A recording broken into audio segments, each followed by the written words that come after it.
Norm et Betty pensaient avoir trouvé leur maison. Ils ignoraient encore que la première occupante des lieux était toujours là. Elle me dit « Qu'est-ce qui se passe ?» J'ai répondu « Tweety est là ». Heureusement, le fantôme de Tweety était plutôt bienveillant. Enfin, la plupart du temps. Elle a ouvert la porte, poussé tous ceux qui se dressaient sur son chemin, frappé pour qu'ils sortent de la maison.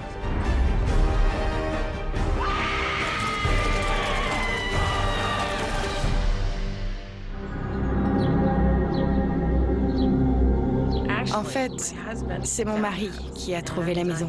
Il espérait en faire une auberge, un dîner-spectacle.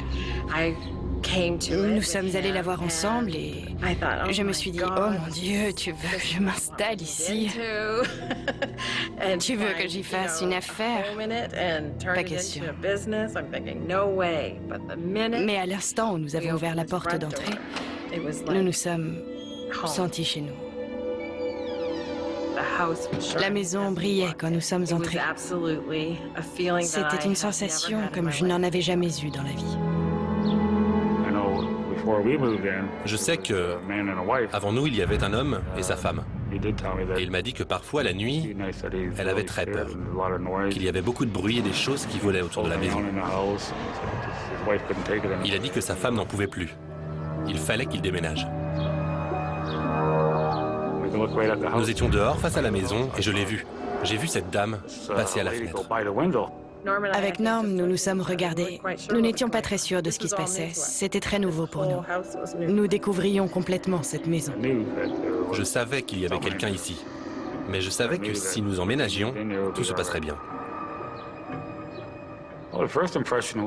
La première impression, c'était très sale et moisi. J'ai remarqué que sur un palier, entre le rez-de-chaussée et le premier étage, il y avait une tache de sang.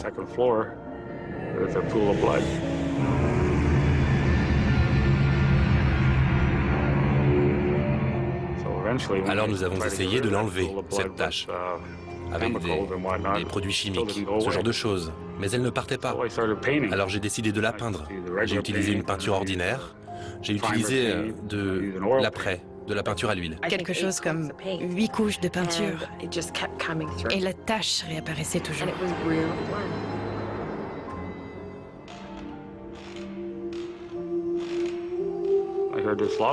J'ai entendu cette berceuse et quelqu'un qui se balançait sur un rocking chair. Je ne me rappelle pas les paroles, mais c'était une très jolie berceuse. Il était très perplexe. Il se demandait, mais d'où est-ce que ça venait? Je me demande ce que c'était. Elle disait que c'était quelqu'un dans la maison. Je me suis dit, ça doit être un bon esprit, nous n'avons qu'à vivre ici, faire avec, et voir ce qui se passe. Puis un jour, je me suis réveillé, et cette tache avait disparu. Je ne pouvais pas y croire. Elle avait disparu d'un coup.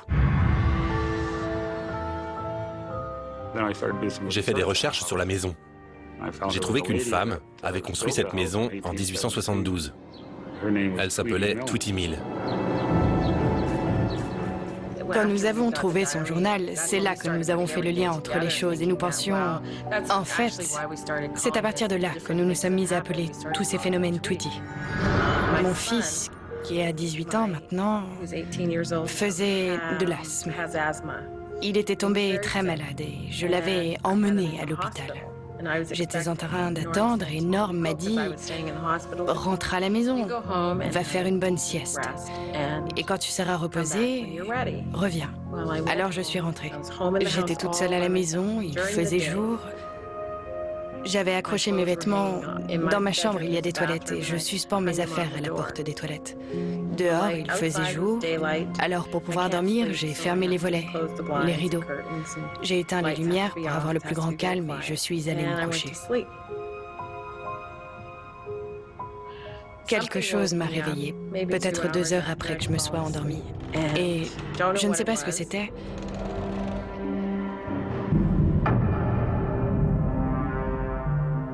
Mes affaires étaient au pied de mon lit.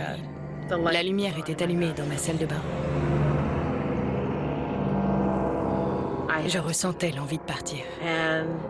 Je pense que c'est elle qui a fait tout ça. Quand je suis arrivée à l'hôpital, il réclamait après moi. Il s'était rétabli pour moi. Je me suis vraiment dit qu'elle regardait ce qui se passait. Elle avait senti mon angoisse pour mon fils et devait penser « Mais qu'est-ce que tu fais ici? Sors d'ici, ton enfant est malade, va là-bas. » Du genre, ne perds pas ton temps.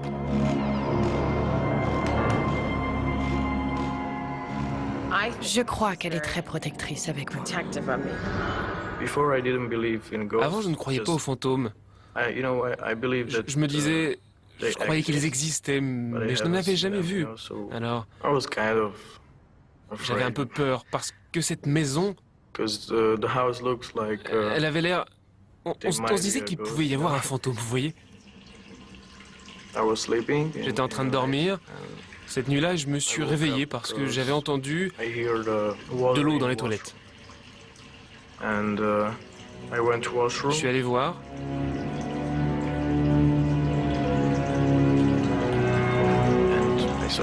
Et j'ai vu Tweety à côté des toilettes de Betty énorme. Elle portait une jupe à l'ancienne, grise. Et je pouvais voir à travers. Je l'ai regardée pendant peut-être 3-4 secondes. Et elle est entrée dans la pièce.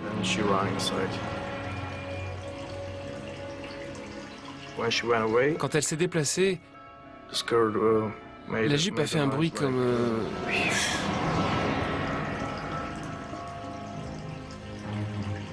Après l'avoir vue, j'ai juste...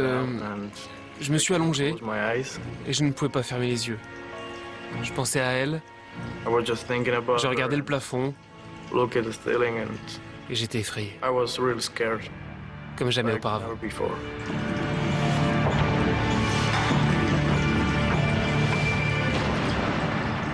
Il m'a dit « Qu'est-ce que ça peut bien être? Qu'est-ce que ça peut bien être ?» Alors je lui ai raconté l'histoire, ce que nous pensions de tout ce qui se passait dans notre maison. Il a dessiné le portrait de ce qu'il avait vu, c'était... Quand il m'a montré son dessin, les bras m'en sont tombés. J'ai dit « Mon Dieu, tu l'as vraiment vu. » Et je lui ai montré une photo de Tweety, qui était dans son journal. Il est devenu très pâle. Il était tout blanc et il a dit « Mon Dieu, ça existe. »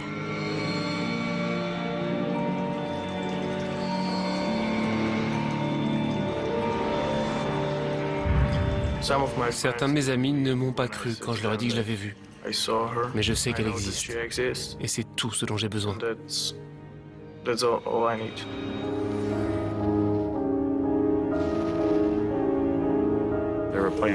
Ils jouaient avec un Ouija. Je n'en savais rien. Sinon, je leur aurais interdit. Mais bref, ils jouaient avec. Ils demandaient qui parmi eux allait mourir ou qui allait vivre. Et d'un coup, le Ouija s'est animé. Il a commencé à aller dans tous les sens.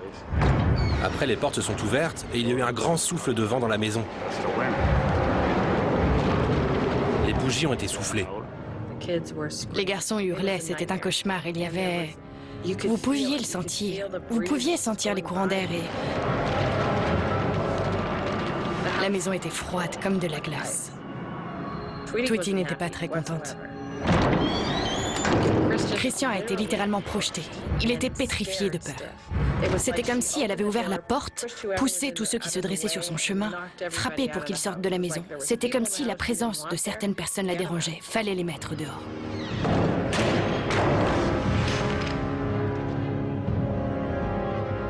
C'était une sensation très malfaisante. C'est vraiment la seule fois où j'ai pu être témoin de ce genre de comportement chez elle. Le reste du temps, elle est très calme. J'étais étendu sur mon lit, je faisais une petite sieste. J'ai senti quelqu'un toucher mes pieds et les porter. Cette sensation a remonté tout mon corps. Très doucement, délicatement, elle m'a touché pour voir si j'allais bien, jusqu'à la tête. J'ai senti un léger baiser sur ma joue. Je ne pouvais pas bouger, je devais rester là.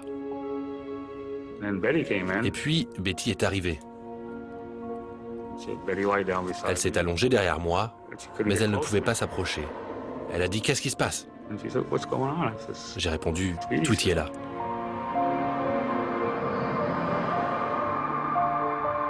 C'est la sensation que quelque chose est présent, mais vous ne savez pas ce que c'est parce qu'il n'y a personne. Je l'ai senti. Nous l'avons senti. J'aime raconter cette histoire parce qu'elle dit que ce n'est pas toujours mauvais d'avoir un fantôme à la maison.